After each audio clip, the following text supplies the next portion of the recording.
Hey brew tubers, Woodshed Brewing coming to you today.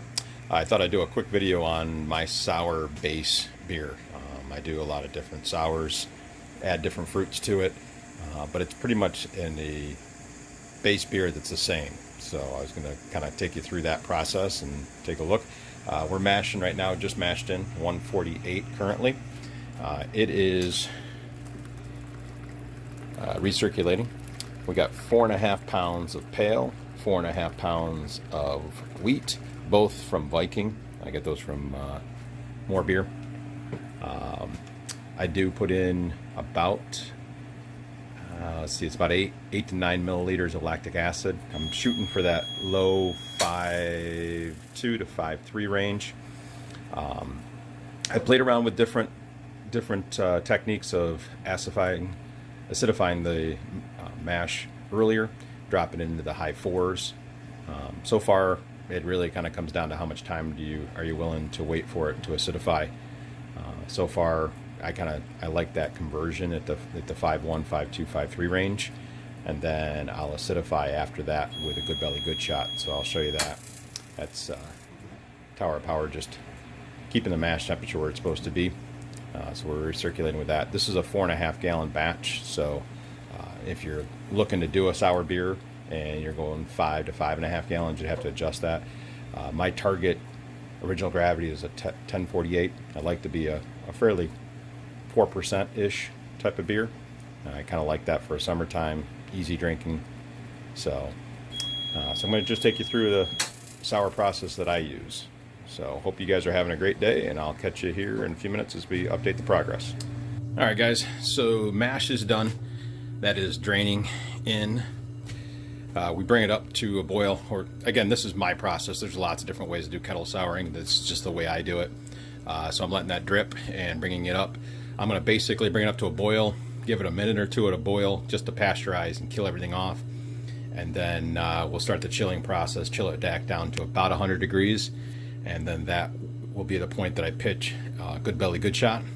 I'll pitch the entire quart into it, and then we'll let that sit. I'll put the cover on top of it and let it sit overnight. It's actually hot outside, so it's going to sit right here on the kettle. I think we're 91 degrees outside right now, so it'll hold its temperature without a problem. We'll check it tomorrow morning, check the pH, give it somewhere 12, 18 hours or so. You got to check and see.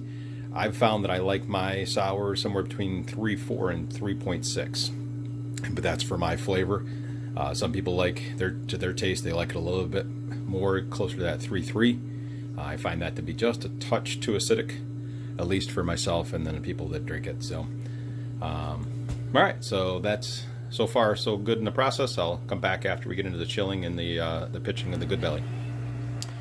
All right, so we're just starting the chill phase. We got up to boiling.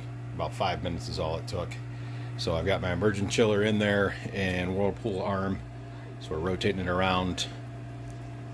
We're going to chill down. We're shooting for a little over 100. All right, guys. So I've got it down to 103, and she'll drop a little bit.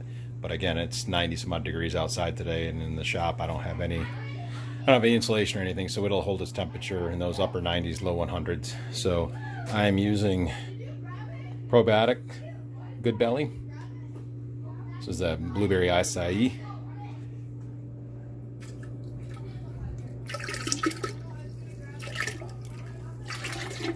So let this set overnight, 12 to 18 hours. It's a starting pH of 5.3 right now. So again, my target would be to try to get it down to target would be to get down to a 3.4 to 3.6. But it'll sit there and we'll take a couple of measurements, probably sometime tomorrow.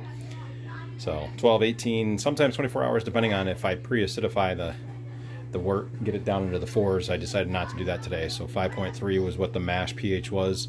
And then I'm just going to let it free go from there, and then I have time tomorrow, so I can wait until whenever I get it to the pH that I want, bring it up to the boil. I'll hit it with some hops, and then ferment it. I'm going to ferment it with some Kviek, Juggernaut, and Berserker that we'd gotten from Gary at Maine Brew Guy during our yeast experiment. And then a buddy of mine's going to bring over 3 or 4 pounds of blackberries that he's fresh picked out of his backyard, and we're going to pitch those into secondary sometime the end of this week. All right, guys, we will catch you on the next time. Sometime tomorrow. Today's Sunday, so it'll be sometime on Monday. We'll pick back up. Have a great one. Hey, guys. So it is on to the second day, about 11:30 on Monday morning now.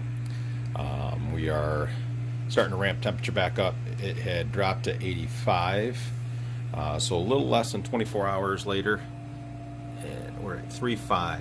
We came down from 5.2, 5.3, right in that range. So less than 24 hours, one of those Goodbelly Goodshots. I pitched at about 105, 104 degrees, something along those lines, and just let it free fall. I left the top on, so just let it go. Less than 24 hours, it brings it down to that 3.5. I do add lactose, about 8 ounces of it into the boil. We'll boil for 15 minutes. I'm going to add about a 1/4 ounce of Warrior, just add about 12 or 13 IBUs of bittering.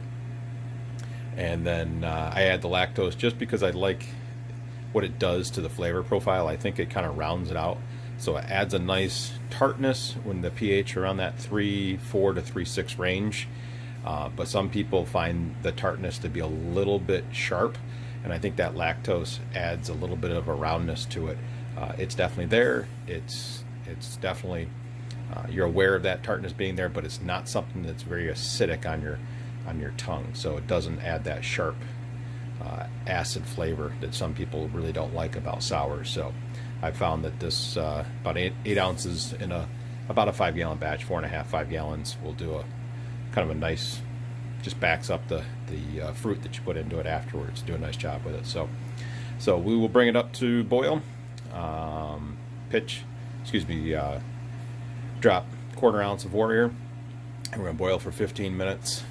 Again, that's going to give us about 12 to 13 IBUs. We'll chill down to about 90, and then I'm going to be using Kviek strain in this, Berserker and Juggernaut. I got those from Gary in the yeast experiment. So I do a tablespoon of each, a teaspoon, not a tablespoon, teaspoon of each right into the fermenter and let it go. I'll leave it right out here in the shop. It's going to be warm for the next couple of days, and it'll probably be done in 2 or 3 days. And then sometime later in the week, we'll get the berries in and put those in secondary. So probably try to pick it up at some point here at the end, or do a little taste and put the video all together. All right, guys. Hope everybody's doing well. Have a great week. Woodshed Brewing, Sla'inte.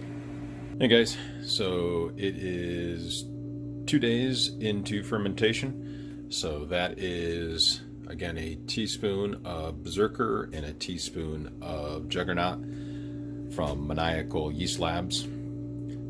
Find that they give me a pretty good flavor profile in that fermentation.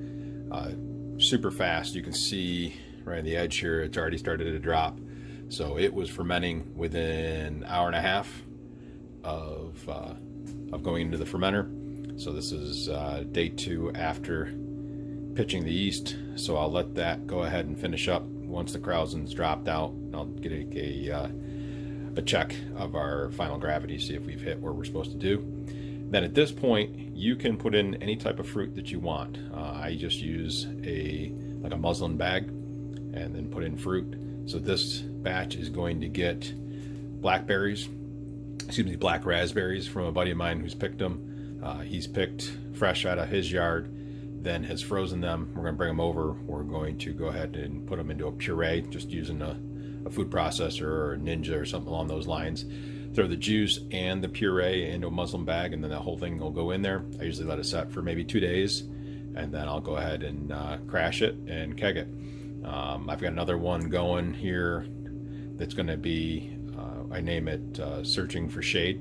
It's got papaya, mango, pineapple, and this time I'm going to do passion fruit in it.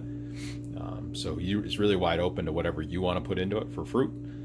But that's basically my fruited sour process as you go through it. So I think what we'll do is we'll get the fruit into it, and then we'll get a video of a tasting. We'll get a minute or two and just kind of do a tasting video of it, and that'll be my process of how I do my kettle sours. So hope everybody's doing well. Have a great day. All right, guys. Well, here's the finished product. The sour based beer that I've kind of been taking you through. Here is what I have so far.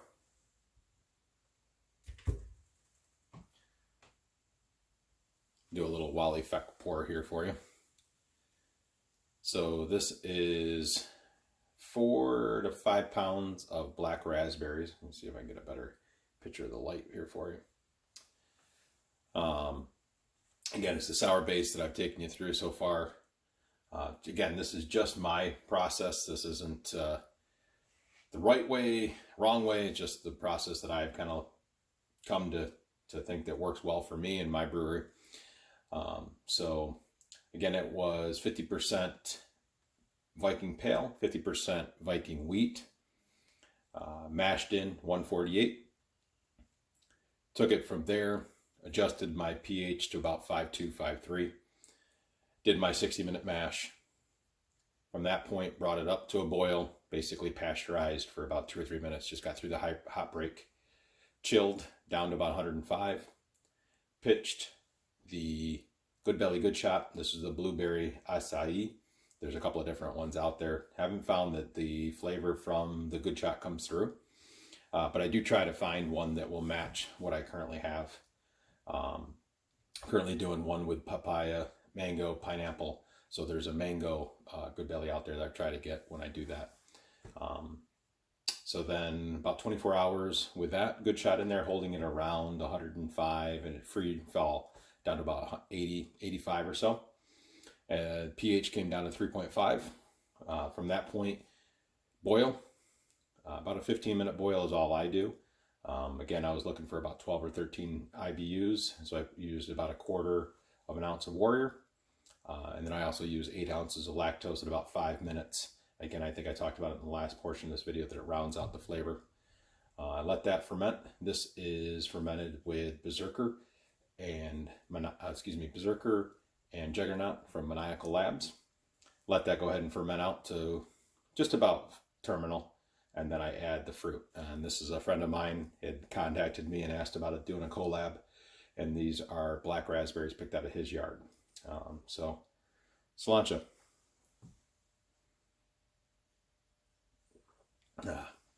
This is what I'm looking for out of a sour. Nice tart finish, dry finish. Not over the top, not aggressively sour, but definitely enough sour there to know that it's a sour. Fruit are punching you in the face, which I really like, especially summertime beer. Doesn't have great head retention. I think I got to play around with Carapils or Carafoam, something along those lines. So some of my beers with sours have had this issue, so I got to mess around with it. Carbonation's there. I'm not sure you can see the bubbles in there or not. Carbonation is definitely there, but just the head retention's not. The last two I've done have had the same issue.